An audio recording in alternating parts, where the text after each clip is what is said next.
Look, I know that you can answer this question just using the expressions that are there and regular old algebra.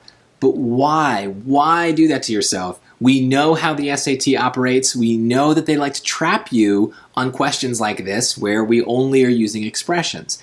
But we also know the way to avoid that trap is to, instead of using algebra, we arithmetize so that we can use arithmetic and actual numbers. I don't really dance much, but I know that every dance floor I've ever been on is not W feet wide. It has an actual width with an actual number. So pick a number, right? It doesn't matter. I'm going to pick W is 4 because I see that that's going to get me a nice number when I do the length. The length of the floor is 6 feet longer than the width, so the length is going to be 10 because 10 is 6 more than 4. And now, as I do the actual math of the question, I have some real numbers. My brain likes that more. Letters are scary. Letters are tough. Numbers are easy. I've been counting on my fingers for years. That I know my brain can handle much more easily. So let's take a look. What do they want? They want the perimeter. So maybe it's helpful to draw the dance floor very quickly. And I just said that the width is 4 and the length now is 10. So what's the perimeter going to be? Well, it's going to be the sum of all of those. So 10 plus 10 is 20, plus the two 4s is going to be a perimeter of 28. And now all we need to do is say, okay, if I take 4 as my W and plug it into all the W's and the choices, I should get the same number. I should get 28. So let's try it. A is going to be 2 times 4 plus 6, which is 8 plus 6, which is 14. No. B, 4 times 4 plus 12. Well, 4 times 4 is 16, plus 12 is 28. Looking good. But with arithmetize, I need to check all of my answer choices, so I need to check C. So let's keep going.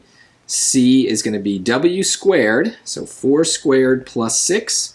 So that's 16 plus 6, which is 22. No good. And D is W squared, so 4 squared plus 6 times W, 6 times 4, 16 plus 24, way bigger than 28. That's going to be 40. So B is my answer, and it is the answer.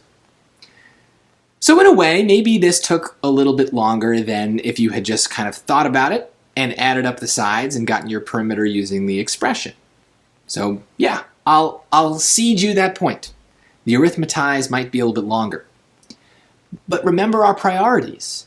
It's not just about being fast. It's about being accurate. And this is a number 5. This is the kind of question we can't afford to get wrong, even for a stupid reason. Because this 10 points we need to lock up so that we can maybe lose some points later on when the questions do truly get difficult. So this is where you should be spending the time. Take an extra minute. Make sure you get this right using a strategy and lock in these points without any doubt. That way you can get to the other questions later on and play around with them and take some chances, but you've got a solid base of points locked in. The arithmetize here is absolutely how I would do this on the test. I fully understand how the algebra is supposed to work here, but I'm not going to do it because I like the strategies better. They prevent mistakes that I wouldn't notice. They prevent careless mistakes. So use the strategies, put them into your process, and I think that you will like the results because you won't lose stupid points on stupid things like this. Be careful.